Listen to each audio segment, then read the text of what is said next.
Dito tayo ngayon kay Senator Marcoleta. Ito yung mga tanong dito ni Senator Marcoleta sa JBC. Kaya nawala na rin ng tiwala ang mga kababayan natin dito sa JBC, sa Judicial Bar Council.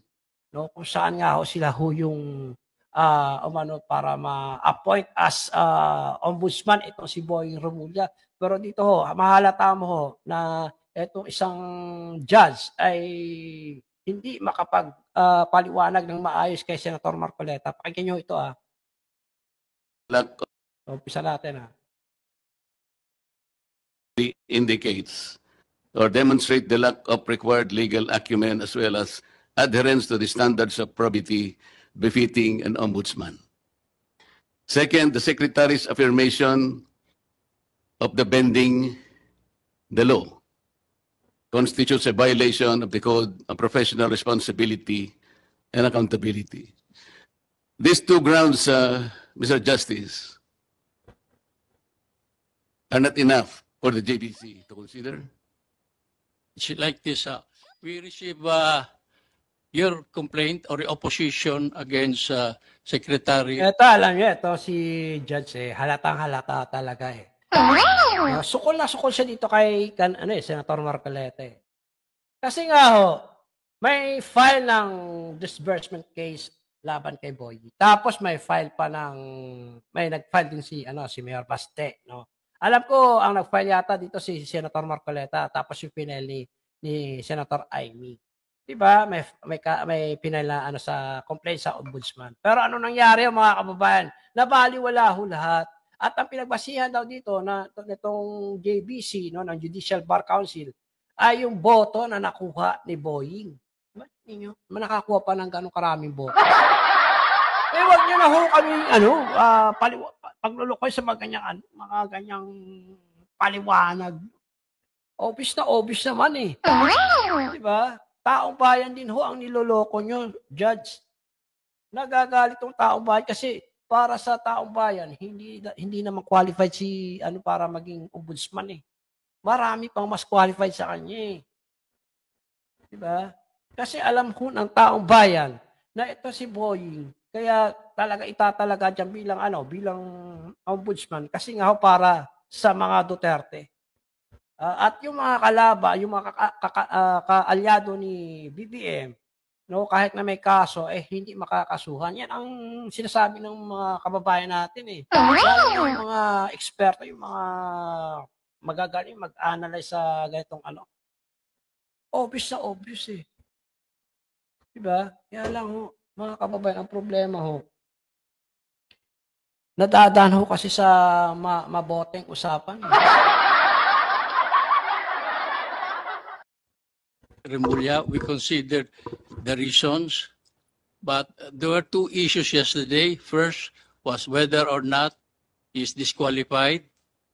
And then doon na pumasok sa, because he was not disqualified, he can be voted upon, pumasok na doon yung consideration of the merits of your complaint.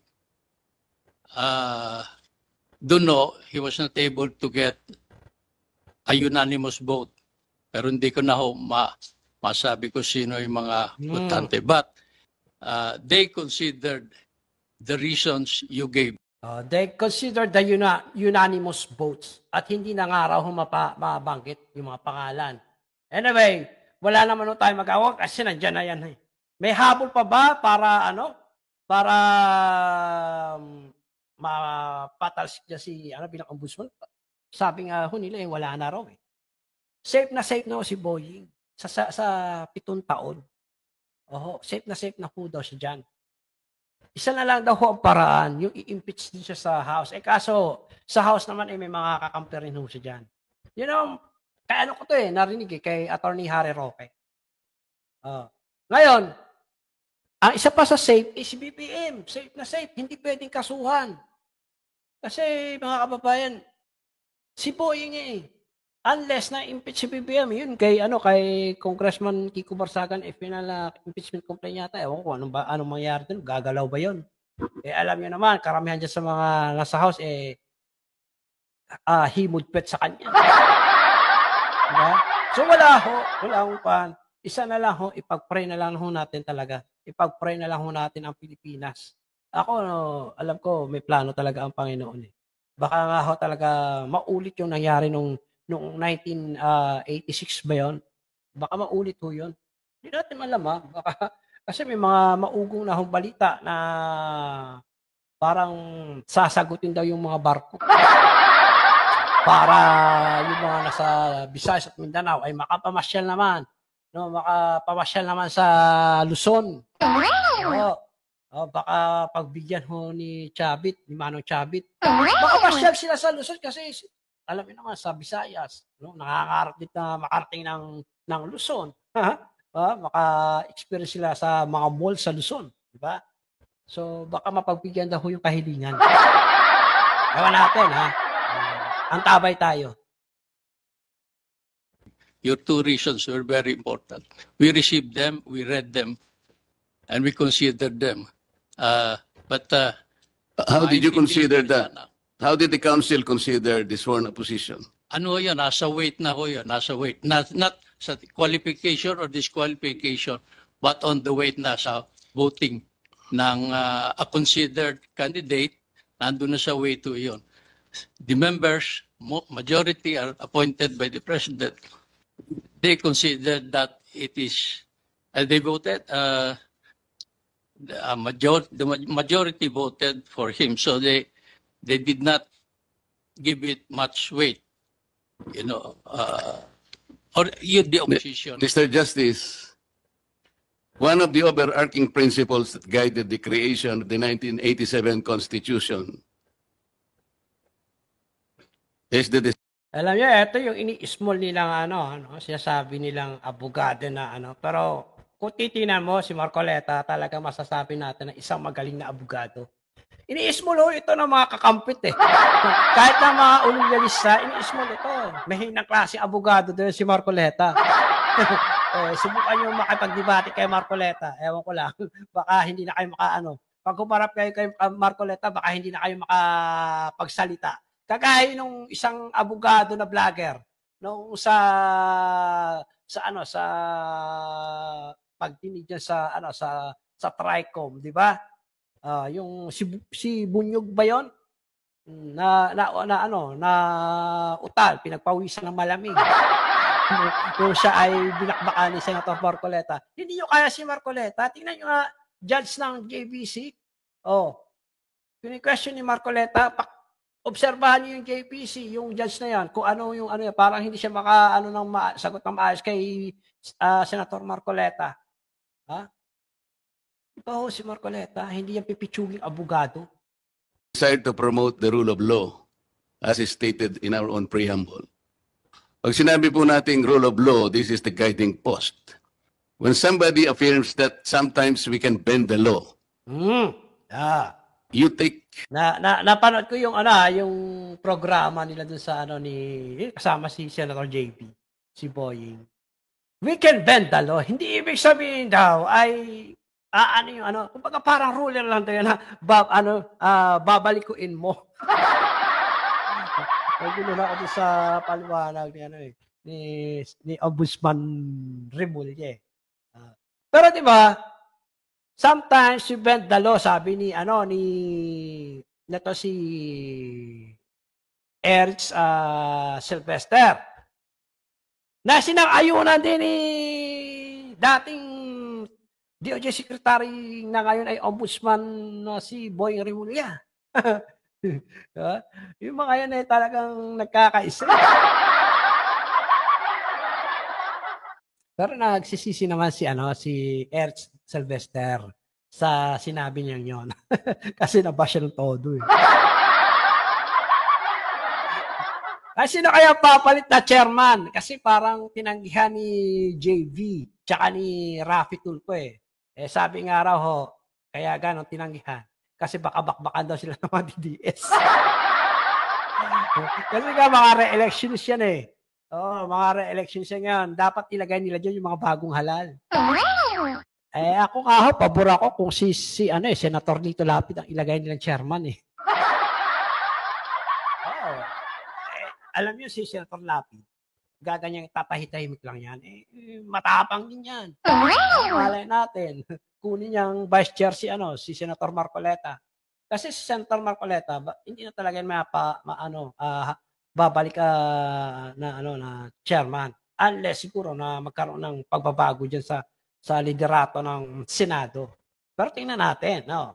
Malay natin. Baka, kasi wala raw may gustong humawak dyan sa chairmanship ng Blue Ribbon Committee. Kasi mahirap nga naman. Mahirap kaya magtakip-takip, no? Ang hirap. Nadadali ng mga kababayan natin, lalo sa social media, talagang binabakbakan sila eh. Hindi, suko nga si Senator Lacson. The JBC took that very lightly, Mr. Justice? No, Your Honor,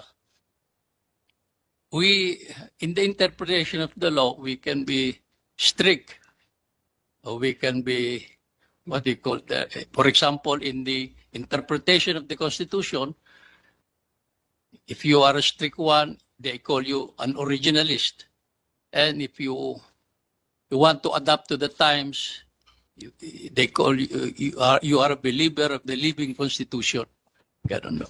We're not interpreting the Constitution, Mr. Justice. I'm asking you whether the rule of law is still the foundation of our Constitution. It is very much the foundation. When somebody affirms that the law can be bended, that is inconsistent with the Constitution. Don't you think so? Yes, I agree with that. But sometimes it depends upon the context of how it is used, the bending of the law, whether it is free. Sometimes? Bakit sometimes? Bakit may sometimes pa? Judge, bakit ito ganon? Bakit ito ganon na sometimes bend the law? Bakit ganon? Di ba dapat sumang-ayon kayo na hindi tama na labagin ang batas na kung saan nga iyan ay konstitusyon? Di ba? Masyado naman kayong pumabor doon sa kay sinabi ni Juan. Hindi masyadong pumabor. Medyo lang kayo, nagbibigay na kayo ng konti sang-ayon. Tandaan nyo, mga abogado kayo. Judge kayo. Talaga napakahirap po maabot niya mga narating nyo na yan. Kaya nga kaming mga ordinaryong Pilipino, ang laki ng tiwala namin sa mga judge, sa mga abogado eh. Pagdating sa batas, sobra kaming kasi yung abogado bago ka maging abogado talagang dadaan ka muna sa matinding pag-aaral, magsusunod ka ng kilay, tapos ganyan lang. Kaya nakakagalit nga na mayroong mambabatas na hindi naman abogado, tapos makikipagdebate sa isang mambabatas na abogado, nakakagalit to kasi mas magaling pa sa abogado.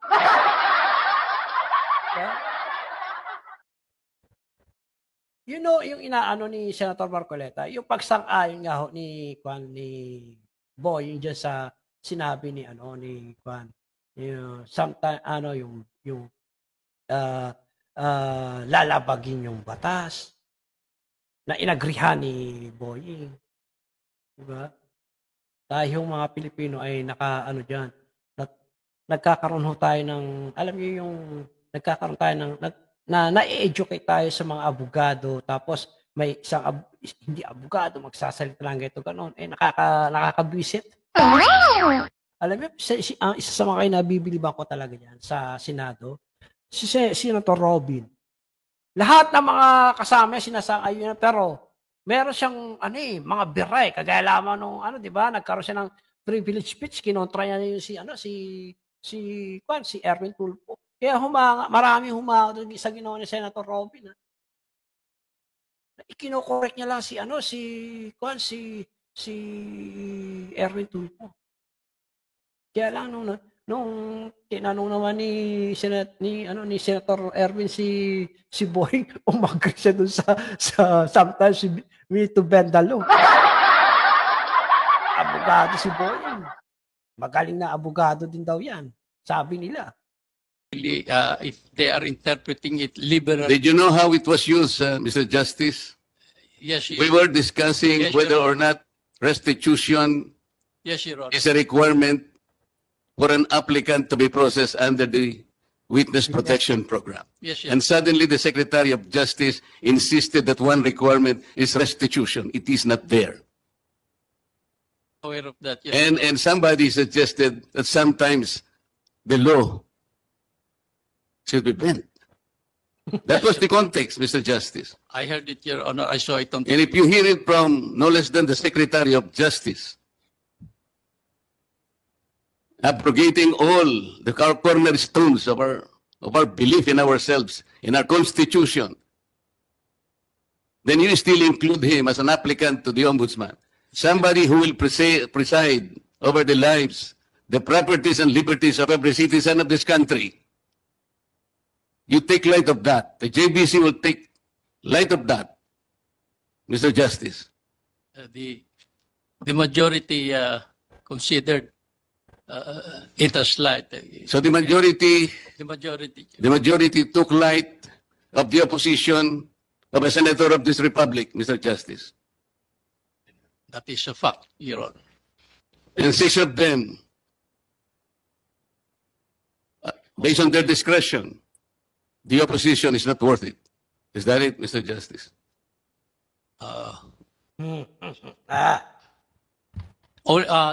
There were six, yes, excluding the secretary himself, because he is also a member of the Judicial and Bar Council. Because of his inclusion in the Ibig sabihin, binoto. Sa bagay, no? Kung member siya, siyempre, iboboto niya sarili niya. Kailan yung lumabas kasi na, alam niyo may lumabas ako na parang pang number 5, tapos meron number 7, pang number 5 si Boying. Oo. Ngayon, bigla nagulat tayo, si Boying yung na-appoint as, sa bagay, malakas talaga kay BBM eh. Nagawa niya ata talaga nila ng paraan eh. So, eto wala na tayo magagawa dito sa pag-appoint kay Boying. Nandiyan na siya eh. Oo, wala na ibang way dyan. Sabi nga ni Attorney Harry Roque, isa na lang yung mangarap tayo na si Boying, gagawin niya yung batas na talagang dapat. No? Na sana mangarap tayo, yun ang ni Boying, at wag na siya maging sunod-sunuran kay Marcos. Total siya ay nakaupo na dyan at hindi na siya pwedeng basta-basta tibagin dyan. Kaya lang sabi nga din ng ni Attorney Salpanelo, si Boying nilagay dyan para protektahan si Marcos. Para yung mga kaso pwedeng kay Marcos ay pwede niyang siya ang bahala. Pero hindi siya makakaligtas sa impeachment. Kung impeachment ang kung sana nga no, yung gumalaw yung impeachment complaint laban kay kasi pinili ni Congressman Kiko eh. short list, Mr. Justice, will you favor amending further your rules? Yes, Your Honor. That would give a chance that all prospective nominees or applicant to the Ombudsman should already be subjected not to the JBC, but the Commission on Appointments. It's up to you, Your Honor. It's only a suggestion, Mr. Justice. But with respect, Just thinking aloud, Mr. Justice. yes, Your Honor.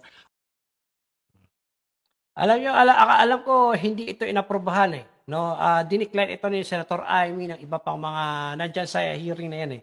Sa CA na yan eh. Kasi nga medyo iba-iba yung sagot nitong si Justice, pangalan to, nakalimutan ko yung pangalan yan. So yung pagkakatalaga bilang ombudsman kay Remulla, malaki ang nadismaya doon. Kasi sabi nga nila, mas marami ang mas deserve sa posisyon na yan. Hindi si Boying. Kasi kung alam naman na natin, nung pisa pa lang bilang DOJ Secretary, marami na yan si Boying eh. Di ba? Kaya lamang kay Bantag, kay Tebes, kay Pastor Kibuloy, ano pa. Di ba? Marami. Laging shortcut yan eh. Kaya nga marami talaga ang umalma sa pagkaka-appoint sa kanya bilang